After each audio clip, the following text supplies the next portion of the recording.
Pinalitan na ni Pangulong Bongbong Marcos ang presidente ng PhilHealth. Payo ng isang senador sa bagong hepe, huwag na niyang gayahin ng dating PhilHealth president. Nasa frontline balitang yan si Maricel Halili. Sa harap ng sandamakmak na kontrobersya sa PhilHealth, pinalitan si Emmanuel Ledesma bilang PhilHealth President at CEO. Kanina, kay Pangulong Bongbong Marcos mismo nanumpa ang bagong PhilHealth President at CEO na si Dr. Edwin Mercado. Bigati ng background niya. Mahigit 3 dekadang orthopedic surgeon, graduate ng medisina sa University of the Philippines, naging vice chairman ng Mercado General Hospital at QualiMed Health Network. Kumuha ng Master of Medical Sciences in Global Health Delivery sa Harvard Medical School at Executive Masters in Healthcare Administration sa University of North Carolina sa Amerika. Dahil dyan, tiwala ang PhilHealth na malaki ang maiaambag ni Mercado sa ahensya, partikular na sa pagpapatupad ng National Health Insurance Program para sa higit 100 milyong Pilipino. Excited naman si Health Secretary Ted Herbosa na makatrabaho ang bagong PhilHealth President. Nagpasalamat din ang kalihim sa serbisyo ni Ledesma.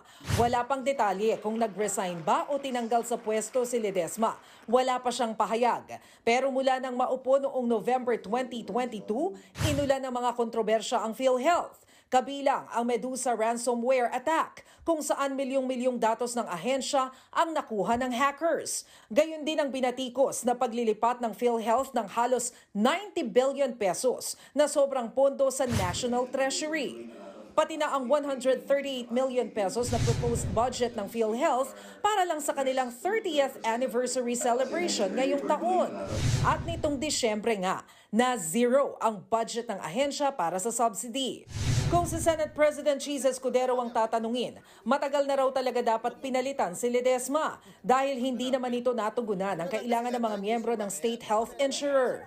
May payo rin siya sa pumalit kay Ledesma na si Mercado. Huwag niyang gawin yung ginawa ng kanyang predecessor. Tutukan ng benepisyo na dapat binibigay sa ating mga kababayan at tiyakin na match ito sa pangailangan. Umaasa naman si Senate Finance Committee Chair Grace Poe na mapupunan ng bagong management ng PhilHealth ang mga pagkukulang nito sa mga health worker, ospital at iba pang health institution. Dapat din daw maramdaman ng mga PhilHealth member ang dagdag na benepisyo sa gitna ng pagtataas ng premium contributions. Nagbabalita mula sa Frontline, Maricel Halili, News 5. Mga kapatid, Jiggy Manikad po, iba na ang may alam at may pakialam sa panahon ngayon. Para sa konkreto, kumpleto at komprehensibong balitaan sa Frontline, mag-follow at mag-subscribe sa social media pages ng News 5.